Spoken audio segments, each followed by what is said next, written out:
Hey everyone, welcome back to Abiding Trails. Really glad you're here with me today, wherever you're listening from, whether that's your morning commute, a walk with your dog, or maybe you're out on the trail right now. I'm not a pastor, I'm not a theologian, I'm just someone who loves Jesus, loves the outdoors, and somehow ended up responsible for 8 pitbulls who have collectively decided that my sanctification is their personal mission. And I mean that literally, because here's the thing. This morning, while I was getting ready to record an episode about patience and growth, Titan decided it was perfect time for zoomies in the house. Not outside, where there's room, inside, at full speed. Now, if you don't know what zoomies look like in a full grown pit bull, let me paint you a picture. It's approximately 65 pounds of pure muscle running at maximum speed in random directions with zero regard for anything in the environment, including your coffee, your carefully prepared podcast notes, or your sanity. So I'm standing there watching this chaos unfold, coffee everywhere, and I felt that familiar thing rising up in me. You know the one. That thing that is the exact opposite of what the fruit of the Spirit is. And then I thought, you know what? This is exactly what I need to talk about today. Because I think a lot of us asked God for patience at some point. Maybe you prayed for it specifically. Maybe you just mentioned it casually like it wasn't a big deal. And then God, in his infinite wisdom and what I can only describe as a very specific sense of humor, said, "Great, here's 8 pitbulls. Let's see how that patience develops." Today, we're talking about sanctification by pitbull. When God uses your dogs, specifically your chaos creating, boundary testing, couch stealing dogs, to grow the patience you asked him for. Let's walk this trail together. James 1 2 through 4 says, "Count it all joy, my brothers, when you meet trials of various kinds, for you know that the testing of your faith produces steadfastness. And let steadfastness have its full effect, that you may be perfect and complete, lacking in nothing." Now, I want to slow down on something here because I think we often read trials of various kinds and immediately go to the heavy stuff: job loss, health crisis, relationship breakdown, the big things. And yes, absolutely, God works through all of that. But I want to suggest something today. Trials of various kinds also includes the daily, repetitive, unglamorous chaos of managing powerful animals God has entrusted to your care. It includes the morning your dog digs under the fence right before you have to be on a work call. It includes the training session that goes completely sideways because your dog has apparently forgotten everything you've worked on for 6 months. It includes managing 8 pitbulls in structured groups every single day, feeding routines, rotations, monitoring dynamics. When some days you just really like to sit down and drink your coffee while it's still hot. That's trials of various kinds. And here's what James says happens in those moments: the testing of your faith produces steadfastness, not immediately, not overnight, not after one really good training session. It produces steadfastness through repetition, through showing up when you don't feel like it, through choosing patience when your natural reaction is frustration, through maintaining structure when chaos is literally running circles around you. Your dogs aren't interrupting your sanctification, they are your sanctification. Let me take this outside for a minute, because you know we can't stay indoors on this show. I want to tell you about a hiking experience that humbled me completely.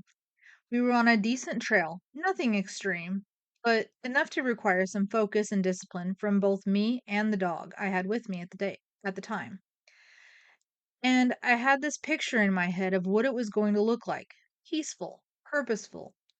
One of those moments where you feel like you've got this whole stewardship thing figured out. And then reality showed up. The dog found a scent about 200 yards in and completely checked out of every command I gave. We're talking selective hearing at a championship level. I'm saying heel and getting absolutely nothing. I'm saying leave it and getting a look that I can only describe as philosophical disagreement. And I felt my patience starting to crack. right there on a beautiful trail, surrounded by creation, with a dog that God specifically entrusted to my care.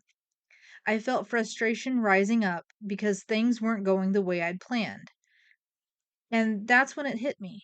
This is exactly what James was talking about. The testing of your faith doesn't happen in the easy moments.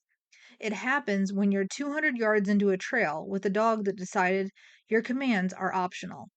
It happens when your plan meets reality and reality wins. And your response in that moment, whether you choose patience and consistency or frustration and force, that's where steadfastness is, either built or broken. I took a breath, went back to the basics, reset the structure, started again. And you know what?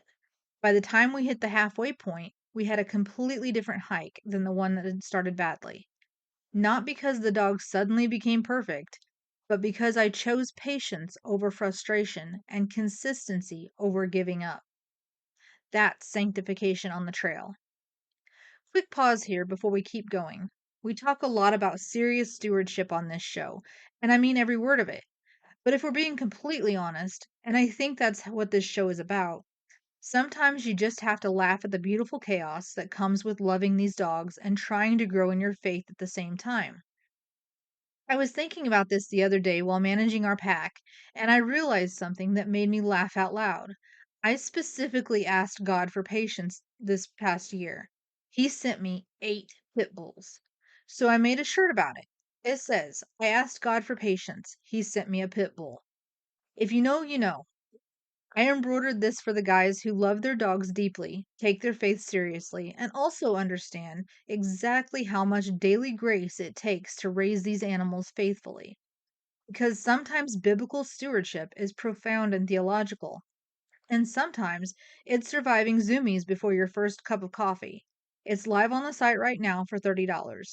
Grab one for yourself or that buddy who immediately came to mind when I said that. You know exactly who he is. Link is at the top of the show notes at abidingpaws.com. All right, now back to the trail. So let's make this practical.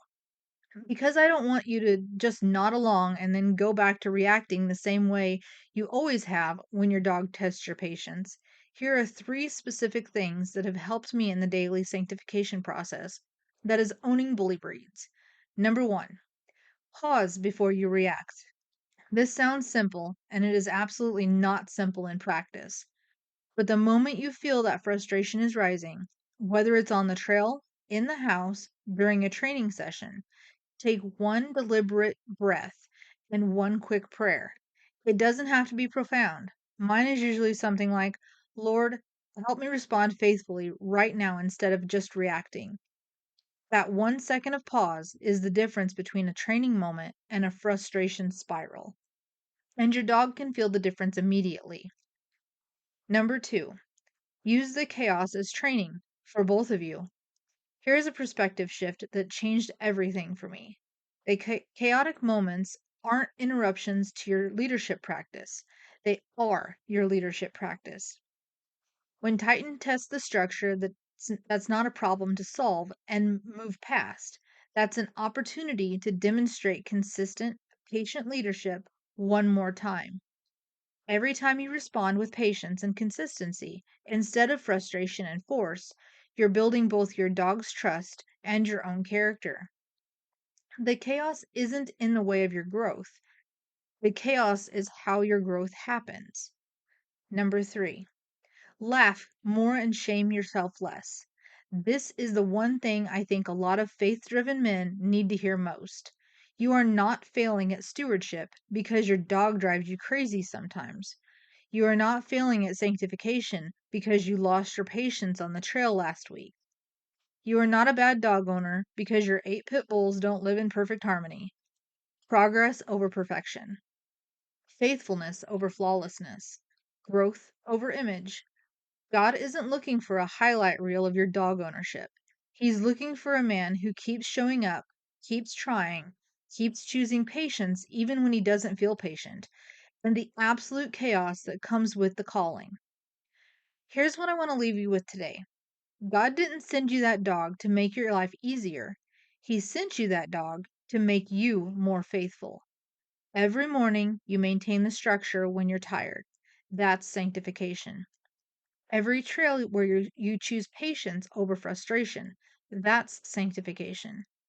Every time you make the hard call that protects your animals instead of the easy call that just makes the moment more comfortable.